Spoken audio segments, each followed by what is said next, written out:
Namo Bhagavate Vasudevaya.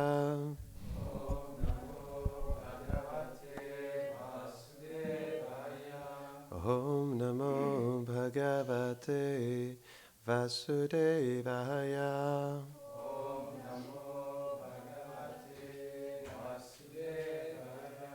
Om Namo Bhagavate Vasudevaya.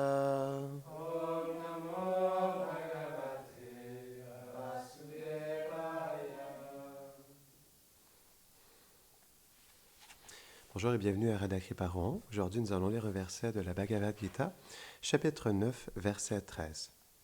Mahatmanastu mam partha daivim prakritim ashritaha bhajantyananya manaso gyatva bhutadim avyayam. Traduction. Ô fils de Pritha, parce que les grandes âmes ont pris refuge dans ma nature divine, elles me savent être la cause originelle et impérissable de tous les êtres. Elles s'engagent constamment dans mon adoration, le mental exclusivement fixé sur moi. Commentaire. Il n'est pas possible pour l'âme conditionnée de comprendre la nature du Seigneur, qui est située au-delà des influences de la nature matérielle. Seuls les purs dévots le peuvent, puisqu'ils sont libérés de ces influences par le service d'amour qu'ils rendent au Seigneur. Ils sont sous l'influence de l'énergie spirituelle qui leur révèle le lien d'amour qui les unit à Krishna. Aussi s'engagent-ils constamment avec amour et dévotion dans son service et goûtent-ils au bonheur le plus parfait de toujours savourer le nectar des qualités transcendantales du Seigneur.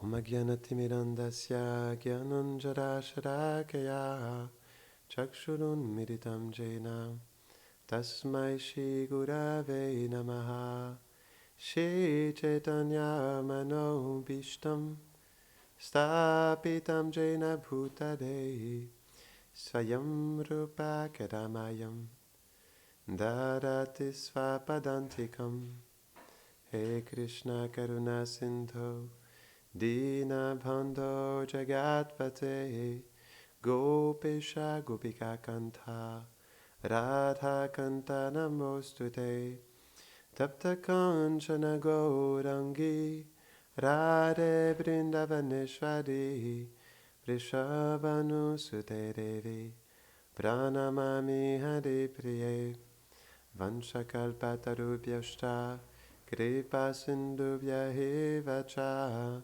Patitanam Bhavanebhyo Vaishnavebhyo Namo Namaha Jaya Shri Krishna Chaitanya Prabhu Nityananda Shri Advaita Gadadhara Shivasati Gaura Bhakta Vrinda Hare Krishna Krishna Krishna Hare Hare Hare Rama Rama Rama Hare Hare Namaham Vishnu Padaya Krishna Prashtaya Bhutare Shrimate Bhaktivedanta Swaminiti Namine Namaste Saraswati Deve Gauravani Pracharine Nirvishesha Shunnavadi Pashtatare Shatadine. Donc c'est un très beau verset, la Bhagavad Gita. Je vais le relire. La répétition est nécessaire pour nos petits cerveaux. Ô fils de Pritha, parce que les grandes âmes ont pris refuge dans ma nature divine, elles me savent être la cause originelle et impérissable de tous les êtres. Elles s'engagent constamment dans mon adoration, le mental exclusivement fixé sur moi. Donc, Bhaktivinoda Thakur, il explique dans le Jaiva Dharma la nature de l'âme. Il explique que l'âme, elle est tatasta jiva. Que l'âme, elle vient de Krishna, dans le sens où elle est une énergie de Krishna. Mais c'est une énergie qui est particulière, qui est unique. Tatasta veut dire que nous sommes l'énergie marginale de Krishna.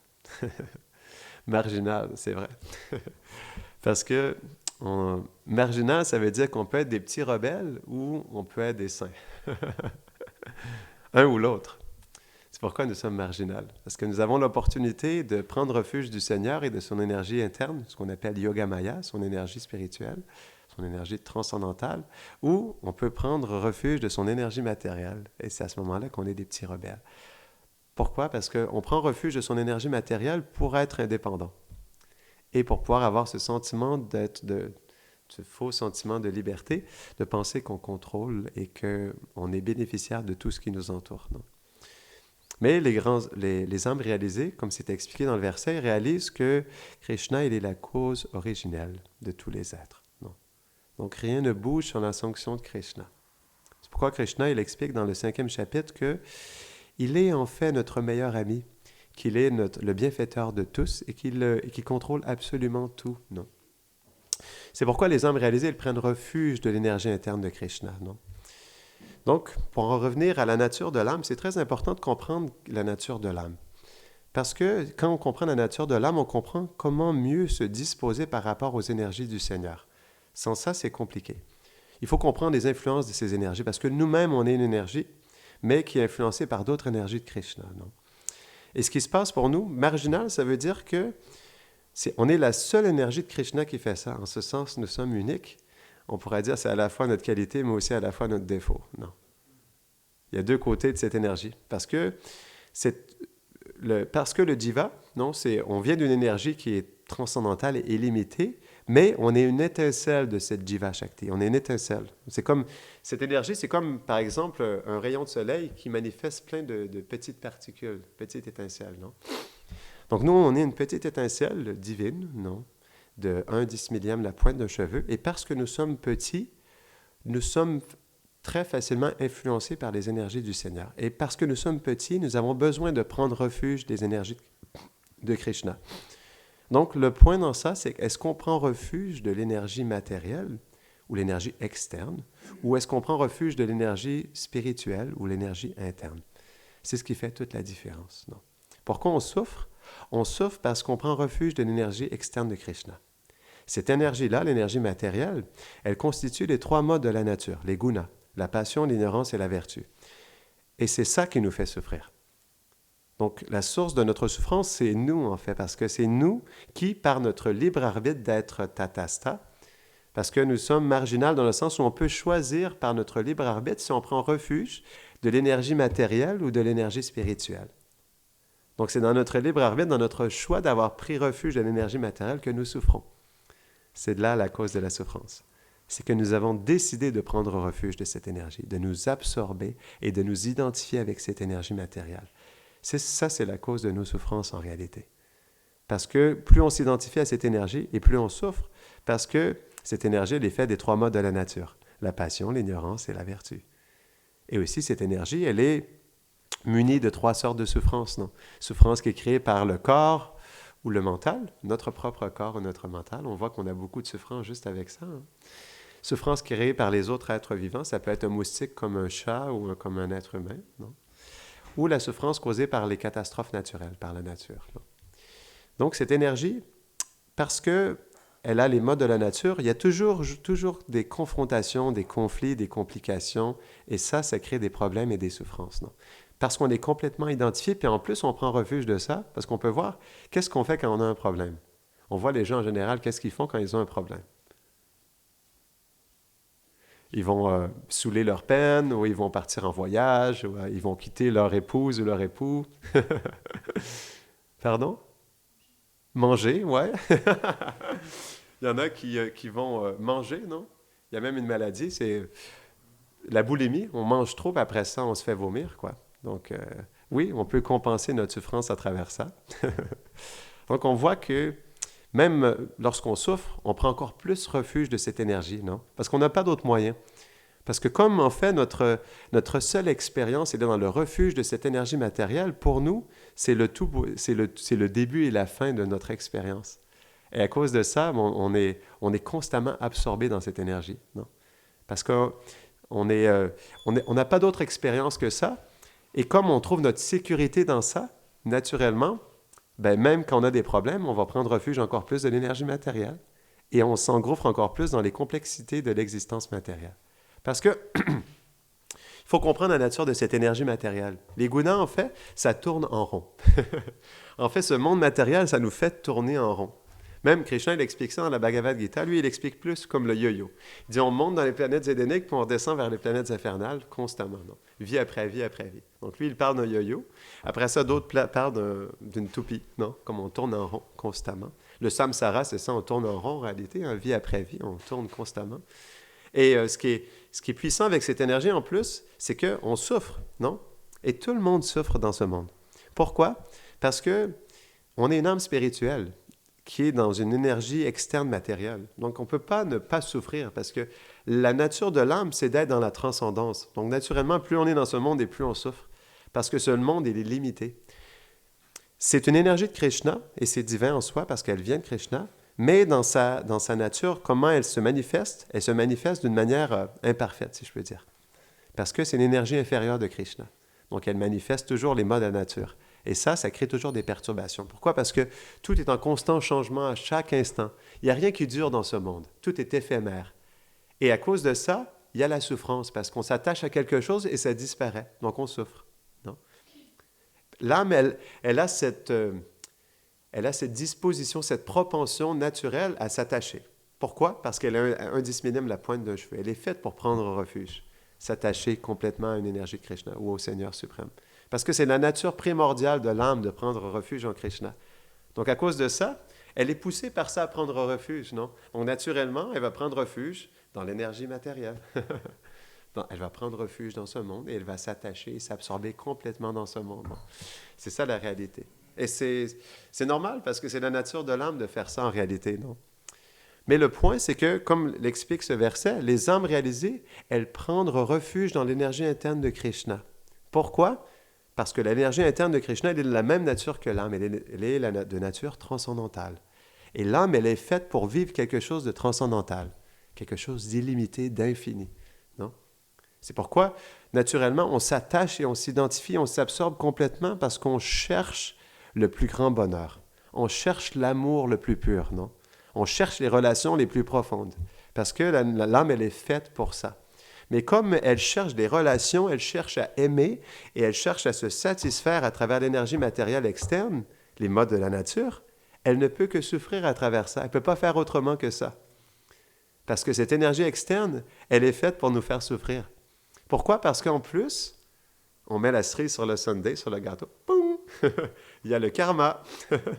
Wouhou! Le karma. Donc, le point, c'est que il y a cette loi naturelle, en plus, qui nous pousse à recevoir les réactions de nos actions passées. Et ça, c'est pas beau. Parce que comme on est ici depuis longtemps, on a fait toutes sortes de mauvaises choses et de bonnes choses, donc c'est mélangé, non? Parce que comme il y a l'influence des modes de la nature, il n'y a pas seulement l'influence de la vertu, mais il y a aussi l'influence de la passion et l'ignorance qui nous pousse constamment parce qu'il y a une lutte pour la suprématie. Donc, pas la compassion, mais l'ignorance et la passion en nous vont lutter à l'intérieur de nous pour la suprématie, au même titre que l'ignorance, excusez-moi, je suis un peu fatigué ce matin, au même titre que la vertu. Donc, c'est pourquoi il y aura toujours cette lutte à l'intérieur de nous des modes de la nature, constamment. Et ça ne peut que créer de la souffrance. Puis en plus, comme le karma nous pousse à recevoir constamment les réactions de nos actions passées, on ne peut que recevoir en pleine tête tout ce que nous avons fait dans le passé. Et on a fait beaucoup de choses, c'est comme ça. Parce qu'on expliquait, on ne peut que faire du bien dans ce monde, c'est pas possible parce qu'il n'y a jamais la pleine vertu dans ce monde, c'est pas possible. Parce qu'on ne peut pas effacer la passion et l'ignorance. Elle est toujours présente avec ce corps. Après ça, notre conscience, elle peut s'élever au-delà des modes de la nature. Elle peut s'absorber dans la pure vertu, dans la transcendance, oui. Mais ce monde et ce corps subtil, il vient des modes de la nature. Donc, tant et aussi longtemps que nous nous absorbons et que nous ne sommes pas en mesure de dépasser, à travers notre avancement spirituel, l'influence des gunas, des modes de la nature, on sera toujours influencé par ça. Non? Donc, c'est pourquoi ce verset il est très important pour nous. Et en lien avec ça, dans le 7e chapitre, verset 14, Krishna il explique, même si cette énergie matérielle, elle est insurmontable, parce qu'elle est mienne, c'est une énergie de Krishna, et elle est plus forte que nous, Parce que nous sommes 1/10 la pointe de cheveux et cette énergie matérielle, elle est beaucoup plus puissante que nous. Donc nous sommes tout petits et cette énergie matérielle, elle manifeste, elle est engagée pour manifester toute la création matérielle. Ça fait beaucoup de choses, quoi. Donc nous, on n'est rien dans ça. On est complètement insignifiant, non? Donc c'est pourquoi on est naturellement très facilement influencé par cette énergie externe, certes, non? Mais Krishna, il nous donne espoir. Il nous dit, même si cette énergie, elle est absolument insurmontable, pourquoi? Parce qu'elle a deux fonctions. C'est ce qui est expliqué dans le Srimad Bhagavatam. Srila Prabhupada, il explique de cette manière dans son commentaire du Bhagavatam. Il dit qu'elle nous jette, elle nous batte les fesses, elle nous jette sur le sol, complètement, on est par terre, non? Tout nu. Et en plus, elle nous recouvre pour nous faire croire qu'on est bien dans cette situation. Parce que, en réalité, et ça, je l'ai vu. J'ai rencontré des gens, parfois, quand j'étais dans la rue à distribuer des livres, je rencontre la belle petite famille parfaite, non? La mère, elle est prof de yoga, le père, il fait pousser des légumes biologiques. Ils sont tous végétariens, ils chantent des mantras, non? Ils sont dans la vertu, quoi. Mais on regarde dans le fond des yeux et on ne peut que voir la souffrance en réalité. Parce que le mode de la vertu est un bonheur matériel, non? Ce n'est pas un bonheur de l'âme. L'âme, elle fait l'expérience de la vertu et dans ça, elle expérience une certaine félicité matérielle. Mais c'est quoi le bonheur de l'âme? L'âme, elle est transcendantale. C'est quoi le bonheur transcendantal? C'est de vivre une relation d'amour avec Krishna. Dans son monde d'amour. C'est ça la transcendance, non? Donc, naturellement, il ne peut qu'y avoir que souffrance dans ce monde. L'âme réalisée, elle ne voit que la souffrance. C'est pourquoi elle a de la compassion pour tous les êtres vivants. Parce qu'elle ne voit que la souffrance. Et si on regarde dans notre propre vie, on peut constater qu'on n'est que dans une situation de souffrance aussi. Tant aussi longtemps que l'âme, elle n'est pas dans sa situation éternelle, dans sa relation d'amour avec Krishna, elle ne peut qu'être en souffrance en réalité, non?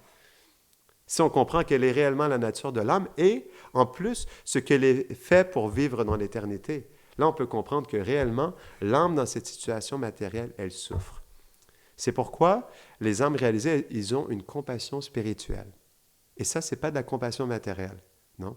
Il faut comprendre la différence aussi. Ce n'est pas que parce qu'on voit des gens souffrir, on se contamine à voir la souffrance des gens et à s'absorber dans cette souffrance. Ce n'est pas ça. C'est que la vraie compassion, c'est qu'on voit une âme spirituelle qui est située dans le cœur, dans ce corps, non? Et qui, dû à son oubli de sa relation d'amour avec Krishna, elle est dans une situation de souffrance parce qu'elle est dans l'oubli de sa vérité.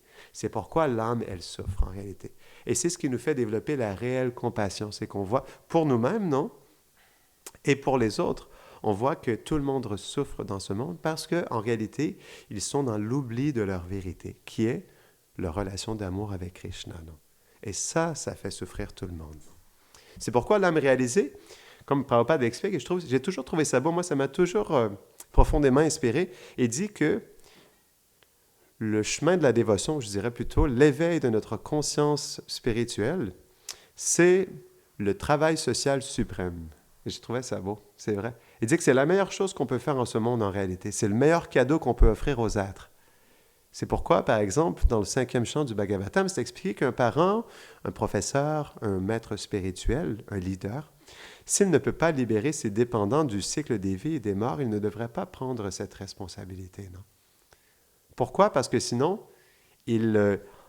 au lieu d'aider l'être à s'éveiller à sa vérité, il plonge encore plus l'être dans l'ignorance. En réalité, il se fait violence à soi-même et il fait violence aux autres, non? C'est pourquoi la réelle non-violence, c'est l'éveil des êtres à leur réelle nature, non? Sans ça, on se fait tous violence les uns les autres, non? C'est pourquoi, justement, on réalise que l'éveil spirituel est le travail social suprême. Parce que sans ça, on ne se fait que violence à soi-même et aux autres en réalité, non? Donc, c'est pourquoi, naturellement, lorsqu'une âme s'éveille à sa réalité, elle ne souhaite que nourrir sa vérité et que de nourrir la vérité chez les êtres aussi. Parce qu'elle réalise que ça, c'est la vraie compassion pour les êtres. C'est le plus beau cadeau et c'est la plus belle chose qu'on peut donner pour aider les êtres justement à se connecter à ce qu'ils sont réellement, non? Donc, c'est pourquoi les âmes réalisées nous invitent à prendre refuge de cette énergie interne. Et ce qui est intéressant, pour revenir à la nature de l'âme, comme l'âme est tatasta, ce qui veut dire qu'elle est marginale, elle peut certes prendre complètement refuge, et nous l'avons fait depuis des millions d'existences, de cette énergie matérielle et souffrir influencée par les trois modes de la nature, ou elle peut aussi complètement, de la même manière, par son libre arbitre, aussi prendre refuge de l'énergie interne de Krishna. Ça, c'est ce qu'on appelle bhakti. Non, bhakti, c'est l'énergie de dévotion, c'est la dévotion envers le Seigneur. Et ça, c'est le sentiment éternel qui anime l'être dans sa relation avec Krishna. La dévotion. Bhakti, c'est le sentiment qui pousse l'être à aimer Krishna, à le servir. Non?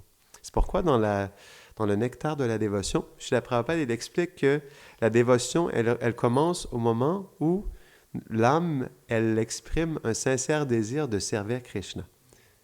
C'est à ce moment que la dévotion, la bhakti, elle commence réellement. Et c'est très beau ça. Non? On pourrait dire c'est à ce moment, moi je dirais, hein, c'est à ce moment que notre vie commence réellement, en réalité. Non? Parce qu'avant ça, nous étions tout simplement absorbés dans l'illusion matérielle. Non? Et bien sûr, on expérimente quelque chose parce que nous sommes des personnes. Donc, on expérimente des relations avec les autres, on échange des sentiments et on fait des expériences dans ce monde parce qu'on est une personne, on a des sens dans notre éternité originellement et on est fait pour avoir des interactions. Donc, naturellement, on fait l'expérience de ces choses.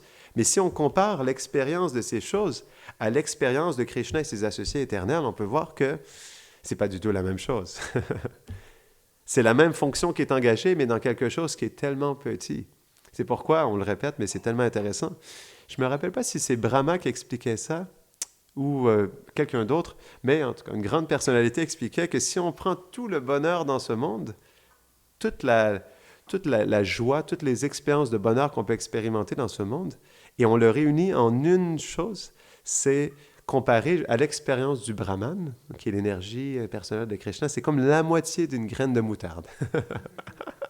Et si on prend l'expérience du Brahman comparée à l'expérience de Prema, le pur amour de Dieu, c'est encore une fois la moitié d'une graine de moutarde comparée à cet amour qui est comme un océan, en fait, qui est sans bordure. C'est ce qui est exprimé par nos acharyas, nos grands maîtres dans notre lignée.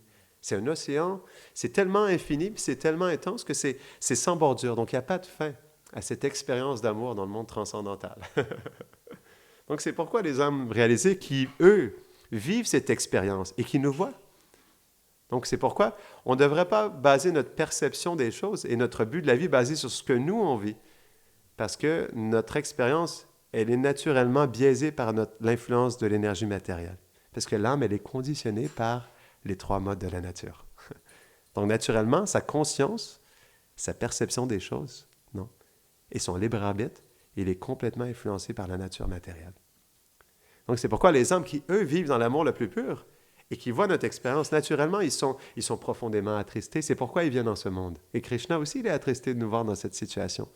Parce que Krishna, il voit notre potentiel, comme le maître spirituel aussi. Il voit notre potentiel d'amour, notre potentiel de relation d'amour avec Krishna. Donc, naturellement, il ne souhaite... C'est pourquoi le maître spirituel, il ne peut pas nous tricher. Parce qu'il ne voit que la vérité en nous et il ne souhaite que nourrir cette vérité et nous connecter à cette vérité. Non? Donc, c'est pourquoi, naturellement, il n'y a que nous qui nous trichons en ce monde. Le maître spirituel, il est fait pour nous amener à notre vérité. Non? Donc, c'est pourquoi, justement, quand il nous voit dans cette situation misérable, on doit le dire, hein, parce qu'on a le droit de le dire que c'est une situation misérable. Si on peut, justement, expliquer qu'est-ce que l'âme, elle est faite pour vivre, si on compare, on peut voir que cette situation dans ce monde, elle est complètement misérable. Avec une âme qui est faite pour vivre dans la transcendance, naturellement, on peut voir que l'âme, en réalité, elle est victimisée par cette énergie matérielle. Elle est humiliée constamment à chaque instant. Elle est frappée, ballottée par les modes de la nature. Bang, bang, bang. Le karma qui nous frappe à chaque instant au même endroit. Poum, poum, poum. C'est dur. C'est ça notre réalité dans ce monde. Il n'y a pas autre chose. Et même pour la personne qui expérimente une certaine félicité parce que Dieu, à ses vies passées, elle accomplit certaines activités pieuses. Bien sûr, elle peut avoir un bon karma, plus d'argent, une belle famille, une bonne épouse et tout. Mais encore une fois, c'est temporaire. Et ce n'est pas le bonheur, c'est pas la pleine expérience de l'amour, du bonheur, non.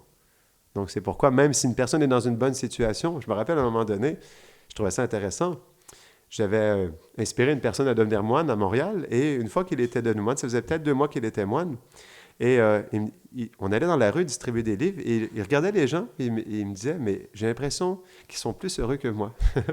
Il disait, moi, je souffre, Tellement, puis je vois que ces gens, ils sont tellement heureux. Il souffrait naturellement parce que son cœur se purifiait. Il y a des choses qui remontaient à la surface, donc c'était difficile pour lui. Parce que dans l'éveil de la dévotion, naturellement, comme l'âme, elle est, comme le cœur de l'être, je dirais plutôt la conscience, la conscience de l'être, elle est contaminée par les modes de nature. Donc naturellement, il y a une purification qui est nécessaire. Et plus on purifie le cœur, plus il y a des choses qui remontent à la surface. Donc naturellement, ça ramène tous les attachements, ça ramène nos fausses conceptions de la vie, non? Et naturellement, ça fait mal parce qu'il y a des résistances qui sont là, parce qu'on est attaché à ces choses. Non, c'est normal. Mais c'est intéressant pour lui, il voyait dans la rue, puis il se disait que les gens étaient plus heureux que lui parce qu'ils se voyaient tellement souffrir, non? Mais en réalité, tout le monde souffre dans ce monde. Et je me disais ça, tant qu'à souffrir, c'est tellement plus noble de souffrir, mais pour notre éveil spirituel, dans le sens où naturellement, il y a des austérités à contrôler son mental, vivre dans la vertu, non? Vivre dans une certaine austérité due à notre pratique spirituelle, se lever tôt le matin, chanter des mantras pendant plusieurs heures, faire beaucoup de services toute la journée. Naturellement, il y a des austérités dans ça. Mais, comme l'explique Krishna dans la Bhagavad Gita, c'est du poison au début, mais c'est du nectar à la fin. Parce que c'est l'âme qui s'éveille et qui s'engage dans sa nature éternelle. Donc c'est ça le point, c'est que, bien sûr, comme l'a vécu mon ami, et comme on l'a tous vécu, il y a une souffrance qui est là, ou plutôt il y a une difficulté qui peut être là au début dans le fait que le cœur se purifie. Mais ça, c'est la souffrance la plus noble, parce que cette austérité, cette difficulté, et ça, c'est ce qui inspire l'être à accepter tous les sacrifices, toutes les difficultés, non? Tous les tests. Cette souffrance, elle est notre vraie austérité parce qu'elle nous permet de développer notre relation d'amour avec Krishna. Donc c'est sûr que ça, c'est la chose la plus noble et ça a la plus grande valeur pour nous en réalité.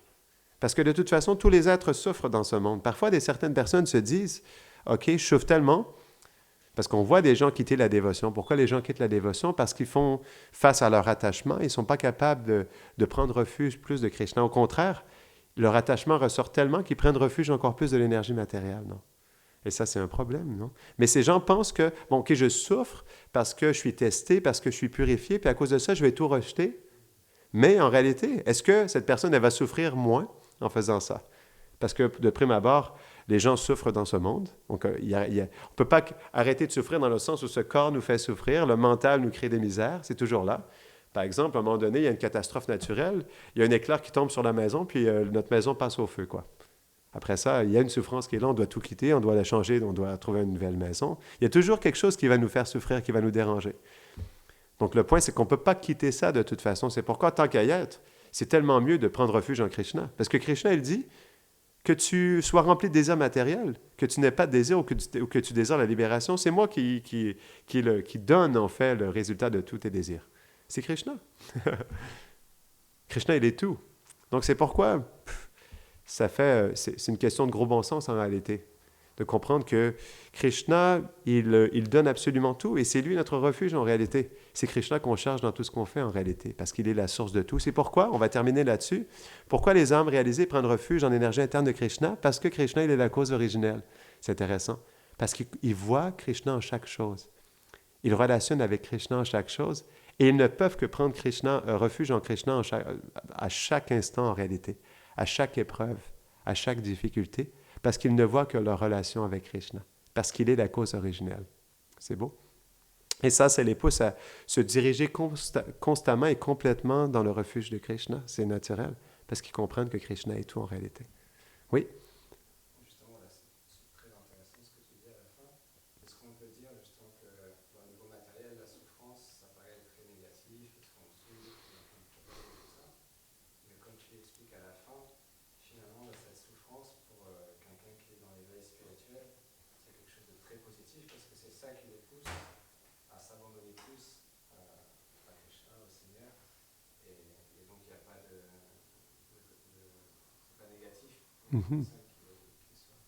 Tout à fait. Donc, Sudham, il disait, est-ce qu'on peut dire justement que donc, tu exprimais le point qu'on parlait de la souffrance et qu'il y a l'expérience de la souffrance, mais pour l'être qui prend refuge en Krishna, ben, cette souffrance, elle devient positive en réalité parce qu'il engage dans le service de Krishna. Oui, totalement.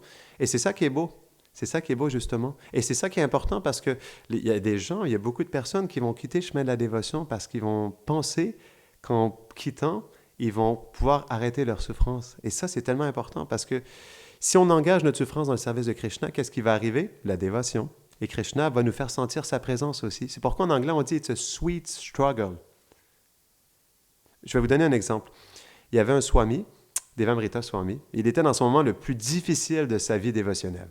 Il était vraiment, vraiment testé, mais au plus profond de lui-même. Il n'avait jamais vécu autant de difficultés dans sa vie spirituelle.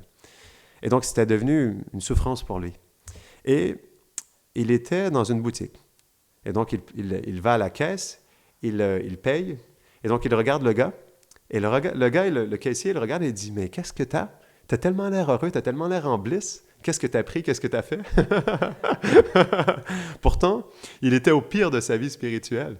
Mais quand même, le caissier, lorsqu'il l'a vu, il a vu une sérénité en lui et une félicité. C'est ça la différence. Le dévot qui a une relation avec Krishna, même s'il y a des expériences de souffrance en ce monde, des difficultés, des tests, des épreuves, son expérience, elle est avec Krishna, donc il y a aussi la douceur. Il y a l'expérience de l'amour, de la dévotion. Parce qu'il y a Krishna dans notre vie. Donc, on ne vit pas la souffrance de la même manière. C'est ça la réalité. Parce qu'on la vit avec Krishna et Krishna nous accompagne dans ça à chaque instant parce qu'il est dans notre cœur. Et plus on veut relationner avec lui et plus il nous fait sentir sa présence, il nous montre à travers cette souffrance. Et c'est ça qui est beau, justement. On va terminer là-dessus, à moins qu'il y ait d'autres questions après. Ouais. Donc, le point, c'est que il nous montre à travers ça qu'il est présent. Et il nous montre son soutien à travers ça aussi. Et c'est ça qui est beau, non? Ouais.